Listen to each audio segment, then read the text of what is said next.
Good evening, and welcome to the Crypto Overnighter. I'm Nicodemus, and I will be your host as we take a look at the latest cryptocurrency news and analysis. So sit back, relax, and let's get started. And remember, none of this is financial advice. And it's 10 p.m. Pacific on Sunday, September 17th, 2023. Welcome back to the Crypto Overnighter, where we have no sponsors, no hidden agendas, and no BS. But we do have the news, so let's talk about that. Tonight we're diving into North Korea's cozy relationship with Russian crypto exchanges. Are they laundering money, or is it something far more sinister? We'll also look at India's ambitious plans to cut the dollar out of its trade equation. What does this mean for the future of fiat, and how might it impact the crypto landscape?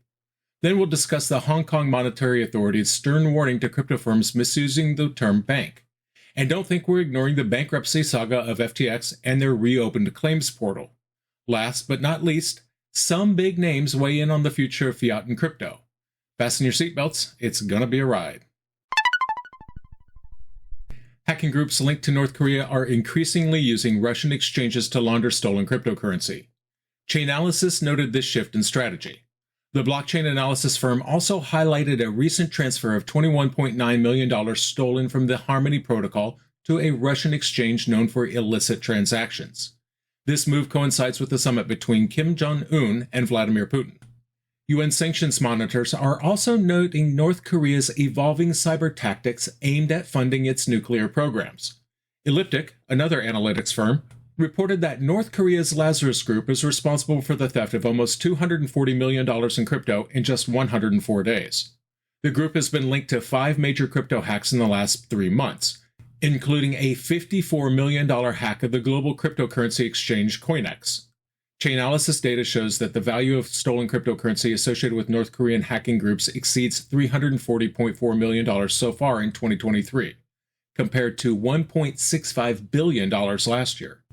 Despite the decrease, North Korea remains a significant threat in the cybercrime landscape, accounting for 29.7% of the cryptocurrency stolen through hacks in 2023. The DPRK-Russia Crypto Link is more than just a financial loophole. It's a geopolitical chess move. While the world focuses on sanctions and arms talks, North Korea and Russia are quietly building a financial alliance in the crypto underworld.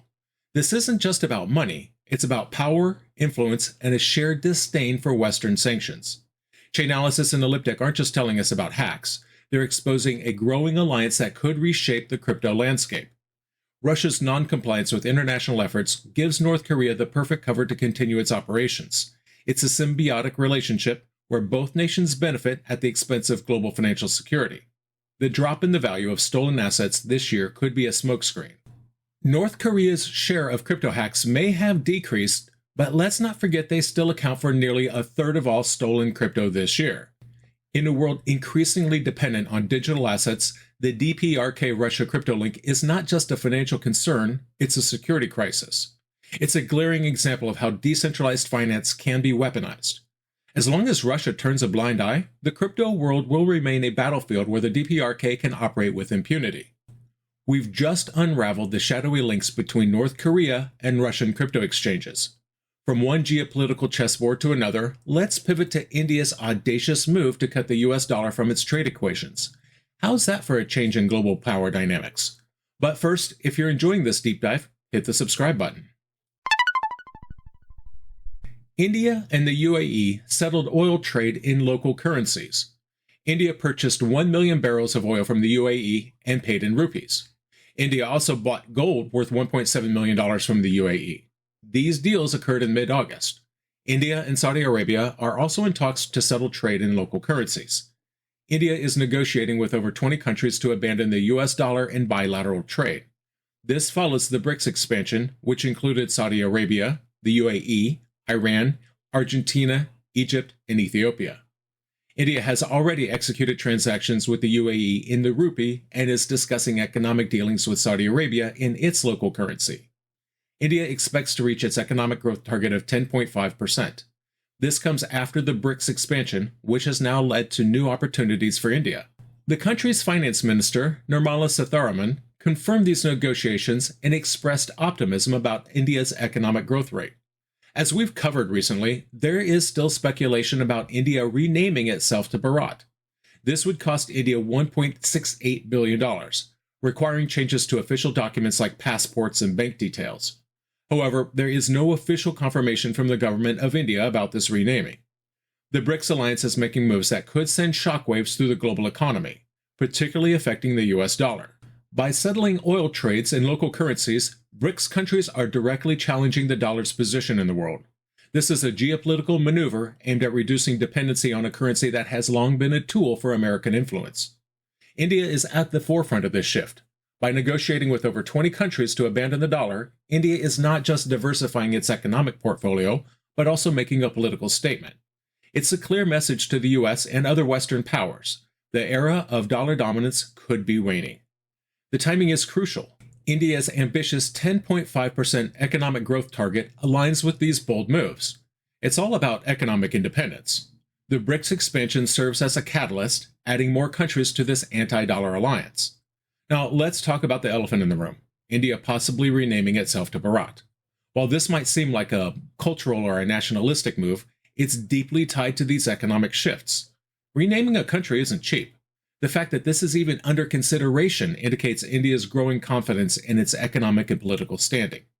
So what does all this mean for crypto? Well, as countries like India move away from the US dollar, alternative currencies, including cryptocurrencies, could see a surge in interest. It's a potential win for decentralization and a blow to traditional financial systems that many feel have been skewed for too long. While India's moves could be a game changer for the dollar, regulators aren't sitting idle. The Hong Kong Monetary Authority has fired warning shots at crypto firms. Let's decode what this means for the industry right after this reminder to turn on your notifications for our latest episodes. The Hong Kong Monetary Authority issued a stern warning to crypto firms using the term bank to describe their services.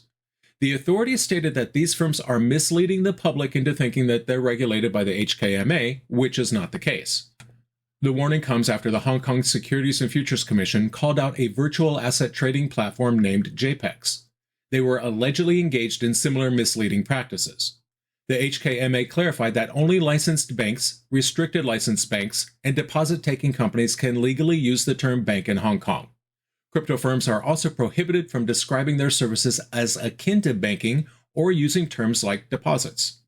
The SFC also warned against unlicensed crypto platforms engaging in improper practices, stating that claiming to have applied for licenses may not be in compliance with the legal and regulatory requirements. The SFC specifically called out JPEX for promoting itself as a licensed entity when it has not applied for or has been formally licensed as a platform. The regulator also highlighted that JPEX appeared to have, quote, arrangements involving virtual assets such as virtual asset deposits, savings, or earnings, which are not allowed under the SFC's regulatory regime for VATPs. Now, let's dig deeper. The HKMA's warning is a significant move that could have ripple effects across the crypto industry in Hong Kong and beyond. It's a clear signal that regulators are tightening the noose on crypto firms that try to operate in the gray areas of the law. This is about consumer protection and the integrity of financial systems. The timing of this warning is also noteworthy. Hong Kong has been making strides to become a global crypto hub, easing restrictions and even launching a central bank digital currency trial. But with this warning, the HKMA is drawing a line in the sand. It's a reminder that while the city may be open to crypto, it will not tolerate firms that play fast and loose with regulations. Hong Kong is tightening the screws on crypto regulation, but what happens when those safeguards fail? FTX gives us a glimpse. Don't forget to like and share if you find these insights invaluable. FTX reopened its customer claims portal. This move comes after a cyber breach involving Kroll, the appointed bankruptcy claims agent for FTX. The breach exposed non-sensitive customer data, but did not affect account passwords or funds. FTX has now implemented tighter security protocols for this portal. The portal is available to individuals who hold accounts with FTX, FTX US, Blockfolio, FTX EU, FTX Japan, and Liquid. Approximately 36,075 customer claims worth $16 billion have been filed against FTX and FTX US, with 10% of those claims already agreed upon. An additional 2,300 non-customer claims worth $65 billion have also been filed. FTX temporarily suspended accounts after the cyber attack was initially discovered on August 27th. The U.S. Bankruptcy Court for the District of Delaware recently granted approval for the sale of FTX's digital assets with conditions. The reopening of FTX's claims portal is a significant development, especially for those who have been waiting to reclaim their assets.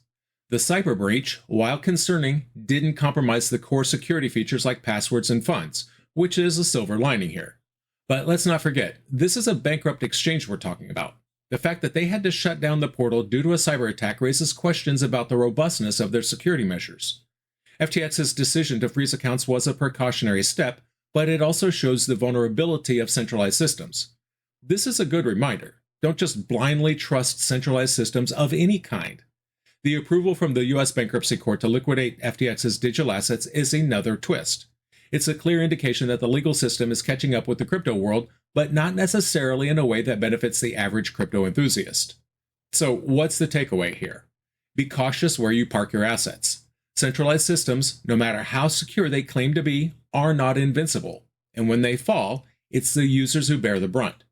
Security breaches and regulatory crackdowns are making headlines, but what do influential minds think about the future of money? Let's delve into some thought-provoking opinions from Robert Kiyosaki and Dr. Jordan Peterson. And if you haven't followed us yet, now's the time. Robert Kiyosaki is the author of Rich Dad, Poor Dad. He recently expressed his views on the future of money. He stated that traditional fiat currency has no future and that cryptocurrencies are the way forward. Kiyosaki has been skeptical about fiat currencies, particularly the US dollar, which he calls toast. He sees cryptocurrencies as a hedge against inflation and poor government monetary policies. Kiyosaki owns 60 Bitcoin and believes that Bitcoin is here to stay. He also considers fiat currency as criminal money and predicts Bitcoin could reach $120,000 next year. He warns that the US dollar will depreciate due to rampant inflation, recommending assets like gold, silver, and Bitcoin as safeguards. Kiyosaki also criticizes the Federal Reserve for its money printing practices and warns of a major crisis in the U.S. economy. Dr. Jordan Peterson is a Canadian psychologist. The good doctor sparked a debate about the unbanking movement and the role of Bitcoin in it. This was in response to Australian news about Macquarie Bank moving away from cash and check services. Peterson suggests that Bitcoin could be an alternative for those seeking a cash-like experience. He has shown interest in using Bitcoin for global transactions and has been introduced to Lightning Network wallets. The debate attracted supporters and critics alike, including those from other cryptocurrency networks. Kiyosaki's stance is a strong indicator of the growing distrust in traditional financial systems. His prediction of Bitcoin reaching $120,000 next year isn't just a number, it's a reflection of the faith people are putting in decentralized assets over centralized fiat currencies. The fact that he owns 60 Bitcoin speaks volumes about his commitment to this belief. His warning about the depreciation of the US dollar and the Federal Reserve's money printing practices resonates with many who are skeptical of government actions. On the other hand, Peterson's debate brings to light the global shift away from traditional banking. His question, "Can Bitcoin fix this?" is a direct challenge to the financial status quo. The debate also attracted a variety of opinions, showing that the topic is far from settled, but is certainly gaining traction. Both Kiyosaki and Peterson are influential figures, and their views on cryptocurrencies cannot be ignored. They're not just talking, they're acting on their beliefs, which is more than can be said for many. Their stances are a microcosm of the larger debate happening globally, a debate that could well shape the future of finance as we know it. Public figures are staking their claims in the crypto versus fiat debate. But what's the institutional play? BitGo and Swan Bitcoin are planning something that could be a game changer. Stick around to find out. Also, if you haven't hit that subscribe button yet, what are you waiting for? BitGo and Swan Bitcoin announced plans to create a Bitcoin-only trust company in the United States.